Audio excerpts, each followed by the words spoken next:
Endi piyodani o'tkazib yuborishlik. Akalar, mashina yo'l siz bilan bizning haqqimiz bo'lgandek, piyoda yurgan odamlarda ham haqqi. Yo'ldan o'tishlik navbati, piyodalarda navbati kelgan paytda o'tkazilmasdan o'tib ketishlik ularda haqqini yeyish bo'ladi. Ularga zulm qilish bo'ladi. Siz bilan biz harom ish qilgan bo'lamiz. O'ling, o'sha o'tish kerak bo'lgan odamga yo'l bermasdan o'tib ketdingiz. Faraz qiling shu onangiz sizni. Singlingiz, qizingiz yoki farzandingiz. Bola to'xtamay o'tib ketdi. Munosabatingiz qanday bo'ladi? Yo'l uniki edi. Payg'ambarimiz sollallohu alayhi vasallam aytadilar: "Ar-ruhama'u yarhamuhumur rahman, irhamu man fil ard yarhamukum man fis sama." Qaranglar, bu hadis ajib hadis.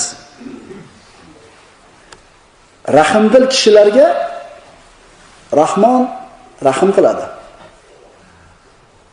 Rahmdil kishilarga, kechirimli, shafqatli kishilarga tevadagi zot Rahmon rahim qiladi.